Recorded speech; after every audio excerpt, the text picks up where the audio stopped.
राम राम शाह। आज हम बात करेंगे बाड़मेर विधानसभा की।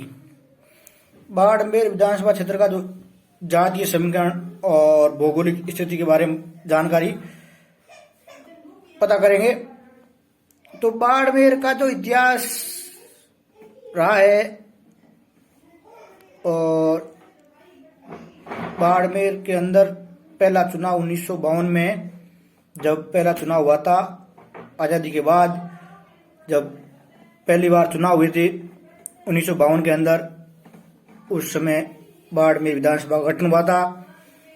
बाड़मेर विधानसभा में लगभग अभी तक 15 चुनाव हो चुके हैं, जिसमें 1951 से लेकर 2018 तक 15 चुनाव के अंदर 8 बार कांग्रेस पार्टी जीती है, 2 बार भारतीय जनता पार्टी, 2 बार निर्दलीय और 2 बार राम राज्य परिषद पार्टी थी वो जीती है और 1 बार जनता दल। हम आज बाड़मेर विधानसभा की भौगोलिक स्थिति और जाति समीकरण के बारे में बातचीत करेंगे। इससे पहले आप मेरे वीडियो को शेयर करो, चैनल को सब्सक्राइब करो और पेज को फॉलो करें। और अगली जानकारी प्राप्त करने के लिए नेक्स्ट वीडियो भी आप आएगा, उससे पहले उसकी जानकारी के लिए आप पेज को फॉलो कर दें। अब हम बात करेंगे बाड़मेर विधानसभा सीट के बारे में। बाड़मेर विधानसभा चुनाव में बाड़मेर विधानसभा में लगभग 2,52,000 मतदाता, वर्तमान की स्थिति में देखा जाए तो 2,52,000 ज्यादा मतदाता है। इसमें बाड़मेर में सबसे ज्यादा जाट बहुली सीट है, 62,000 जाट मतदाता है, 40,000 मेघवाड़ मतदाता है और 20,000 मुस्लिम है, 32,000 राजपूत है और 12,000 रावणा राजपूत। यानी राजपूत और रावणा राजपूत की संख्या भी लगभग 45,000 है। उसके बाद ब्राह्मण समाज की 15,000 है, जैन समाज के 10,000 वोट है और भील समाज के 10,000 है। इसके अलावा चारण, दर्जी और सुतार 2 ओबीसी जातियां हैं। कलवी, पटेल ये भी 50,000 मतदाता है। अब बाड़मेर की बात करें तो बाड़मेर का इतिहास रहा है, ज्यादातर यहाँ जैन समाज का विधायक बना है, जबकि यहाँ जैन समाज की संख्या ओनली फॉर 10,000 है। अब मेवाराम जैन लगातार 3 बार विधायक बन गए हैं। इससे पहले विद्याचंद जैन बने थे विधायक। यानी बाड़मेर में कांग्रेस पार्टी का विधायक ज्यादातर रहा है और कांग्रेस पार्टी ने यहाँ से टिकट ज्यादातर जैन समाज को दिया है और बाड़मेर में जैन समाज के मतदाता सबसे कम है। और राजस्थान क्या पूरे भारत की हम बात करें तो जातीय समीकरण के आधार पर टिकट मिलता है और जातीय समीकरण के आधार पर विधायक बनते हैं।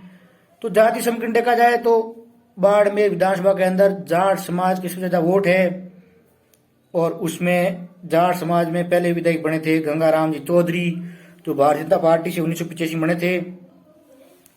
तो वर्तमान की स्थिति देखा जाए तो 1951 में पहला चुनाव हुआ था। उस चुनाव में तन सिंह चौहान जो एक भामाशाह थे, वो राम राज्य परिषद से पहले चुनाव जीते थे। दूसरा चुनाव फिर राम राज्य परिषद पार्टी से तन सिंह चौहान जीते थे।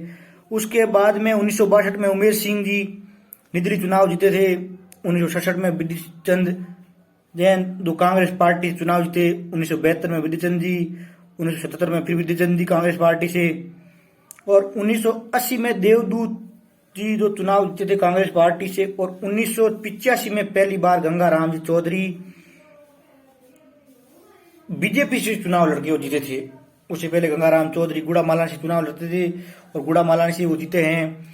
गुड़ा मालानी से भी वो कई बार विधायक बने हैं। वो गंगाराम चौधरी गुड़ा मालानी से विधायक बने थे 1977 तक और 1980 के चुनाव में गुड़ा मालानी में गंगाराम चौधरी चुनाव हार गए थे।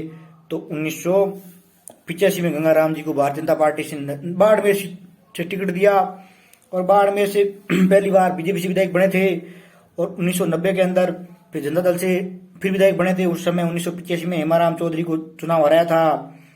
1990 में गंगाराम जी चौधरी ने हेमाराम जी चुनाव हराया था। 1993 में फिर गंगाराम चौधरी निर्दलीय चुनाव लड़े, निर्दलीय जीते। उसके बाद 1998 में विद्याचंद जैन चुनाव लड़े थे और उनके सामने भारतीय जनता पार्टी से तगाराम जी चौधरी चुनाव लड़े थे, जो हार गए थे।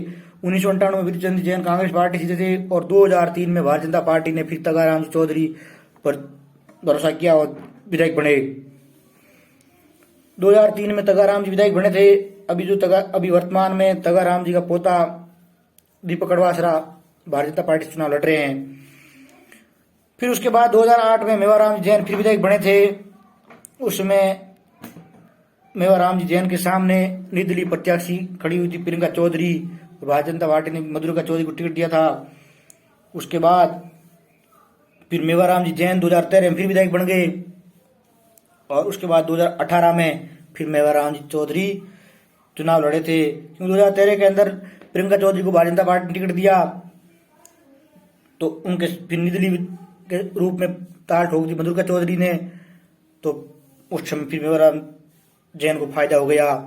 यानी त्रिकोणीय मुकाबला रहा है। त्रिकोणीय मुकाबले में लगातार मेवाराम जैन जीत गए थे। 2018 के अंदर मेवाराम जैन कांग्रेस पार्टी से और भारतीय जनता पार्टी से सोनाराम चौधरी और एक निर्दलीय प्रत्याशी के रूप में राहुल बामणी जो चुनाव लड़े थे वो भी काफी अच्छे वोट लिए थे।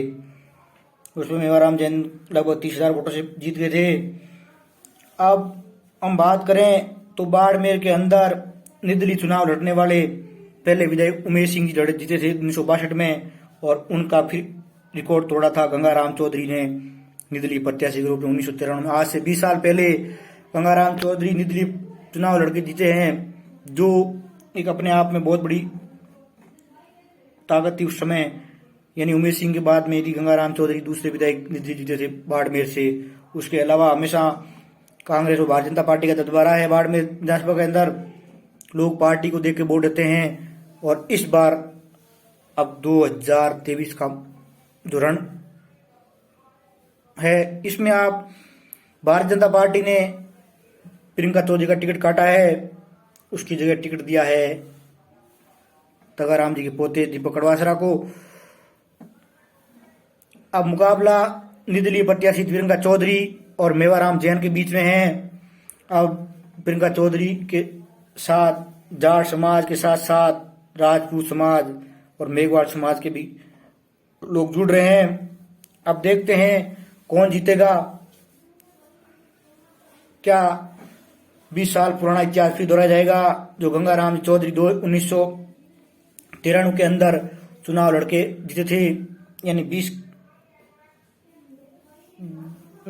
30 साल लगभग 30 साल हो गए ना, 30 साल का फिर इतिहास दोहरा जाएगा या फिर वही कांग्रेस पार्टी जीतेगी? अब देखते हैं। मुकाबला प्रियंका चौधरी और मेवाराम जैन के बीच में है। अब चुनाव के बहुत कम दिन बचे हैं। आप कमेंट करके बताएं कि बाड़मेर से कौन बनेगा विधायक। मेरे वीडियो को शेयर करें, पेज को फॉलो करें, चैनल को सब्सक्राइब करें। वीडियो देखने के लिए आपको बहुत बहुत धन्यवाद।